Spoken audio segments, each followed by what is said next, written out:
بولتے کالم میں خوش آمدید. پیش خدمت ہے شیر محمد عوان کا کالم عدم اعتماد اور اغلاط.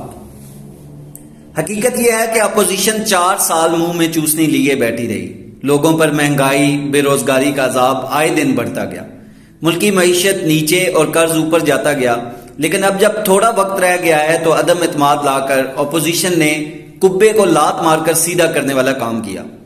عمران خان صاحب سے کیا غلطیاں ہوئیں ان پر بات سے پہلے اپوزیشن سے متعلق چند باتوں پر غور کرنا ضروری ہے. حکومت کی طرح اپوزیشن بھی مکس اچار ہے اور فی الوقت موجود معلومات کا بہاؤ اور ان کے تجزیہ سے پتہ چلتا ہے کہ اس سیاسی دنگل میں سب سے زیادہ فائدہ پی پی کو ہوگا اور خوشی کے شادیانے بجانے والی نون لیگ سب سے زیادہ نقصان اٹھائے گی. خاص طور پر اگر کاف لیگ کو پنجاب میں وزارت اعلیٰ ملی تو پھر اس کا ازالہ کسی طور ممکن نہیں ہوگا. دلچسپ بات یہ ہے کہ اس صورت میں پی پی کو مزید سیاسی فائدہ ہوگا اور یوں آئندہ قومی الیکشن میں پی پی وفاق پر حکمرانی حاصل کرنے کی بہتر پوزیشن میں ہوگی. یوں زرداری صاحب پھر سے سیاسی دنگل کے چیمپئن کہلائے جائیں گے کیونکہ سیٹوں کے لحاظ سے جو اہمیت کاف لیگ کی پنجاب میں ہے وہی ایم کی سندھ میں ہے.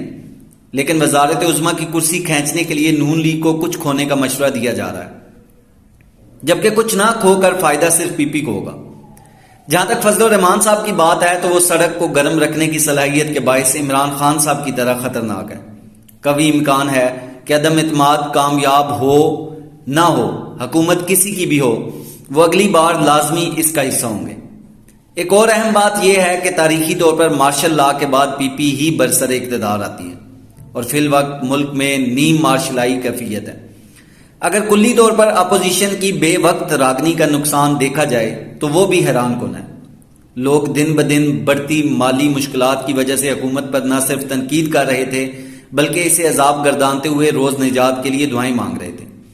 حکومت کی طفل تسلیاں، اعداد و شمار کی خوشخبریاں اور امید قائم رکھنے کی تدبیریں بے سود ہو رہی تھیں. اگر حکومت اپنی مدت مکمل کرتی تو ہو سکتا ہے لمبا عرصہ دوبارہ اپنی جگہ بنانے کے لیے تگدو کرنی پڑتی. لیکن اپوزیشن کے اس عمل سے پی ٹی آئی کھل کے میدان میں آئی اور جذباتی قوم ساری قسم پرسی بھول کے دوبارہ ساتھ جوڑنا شروع ہوگی. یوں تحریک کا نتیجہ جو بھی ہو، اگلے الیکشن میں خان صاحب پھر سے بھاؤتا کی پوزیشن میں آ سکتے ہیں. لیکن اہم بات یہ ہے کہ وہ بڑی سیاسی شخصیت کے طور پر کم ہوتی مقبولیت کو بحال کرنے میں کامیاب ہو گئے.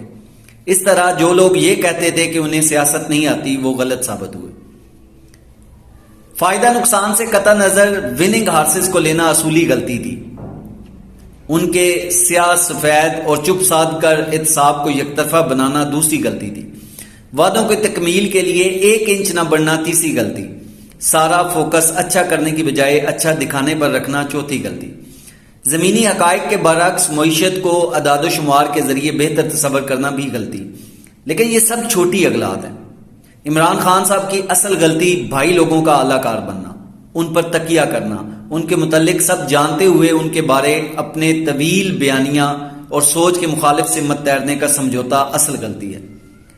اس کا خمیازہ یہ نہیں کہ کرسی چھن جائے گی، بچ بھی سکتی ہے، لیکن اصل واردات جس پر نظر نہیں لوگوں کی وہ یہ ہے کہ امید کا کیٹو ٹوٹ گیا اور لوگوں کو باور کروایا گیا کہ ہر سیاستدان نااہل اور کرپٹ ہے. حالانکہ ایسا نہیں ہے. غلطیاں کوتاہیاں ہیں لیکن اصل وجہ وہ نظام ہے جو اسٹیبلشمنٹ نے سیاستدانوں کو مفلوج رکھنے کے لیے دہائیوں سے بنایا ہوا ہے، جس میں جی حضوری کے علاوہ کوئی سوچ ابھرنے کی دیر ہے. پھر نہ صرف دھڑن تختہ ہوتا ہے بلکہ زندگی عذاب بن جاتی ہے اور ہر 5-10 سال بعد لوگوں کو تھوڑے سچ کے ساتھ بہت سارا جھوٹ ملا کر بتایا جاتا ہے کہ ہر سیاستدان ملک کی تباہی کا سبب ہے. وقتی طور پر وہی بچتا ہے جو جی حضوری کر رہا ہوتا ہے، یہ اس نظام کا حصہ ہوتا ہے، لیکن وہ بھی اس نظام کا نشانہ ضرور بنتا ہے. سیاستدان کئی سال وقتی فائدہ کے لیے استعمال ہونے کے بعد یہ سب سمجھتا ہے.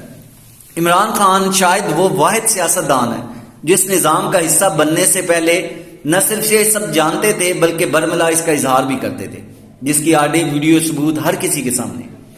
لیکن وہ نہ صرف اس نظام کا حصہ بنے بلکہ استعمال ہونے میں شاید سابقہ استعمال شدہ سیاستدانوں کے ریکارڈ بھی توڑ دیے. یہاں حکومت اور اپوزیشن کی کلی غلطی کا ذکر بھی ضروری ہے. ایک تو ایک دوسرے کو زیر کرنے اور عوام کو اپنی طرف مائل کرنے کے لیے بےہودہ گفتگو اور بد اخلاقی، ایک دوسرے کا مذاق اڑانا اور الزام تراشی غلط روایت ہے. جو کئی دہائیاں ان کا پیچھا کرتی رہی۔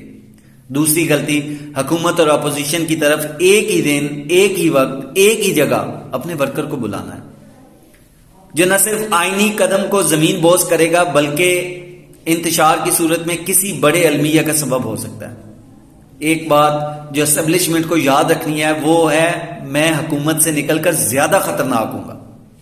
یہ وہ بات ہے جو اسٹیبلشمنٹ کو یاد رکھنی ہے، کیونکہ 2011 سے پہلے والا عمران خان اکیلا تھا، اب وہ آپ کے زیر سایہ کام کر کے مزید جان چکے ہیں، اور اس کے ساتھ سوشل میڈیا کی وہ ساری فوج بھی ان کے ساتھ ہے جو فی الحال دوسروں کو غداری کے سرٹیفکیٹ بانٹ رہی ہے۔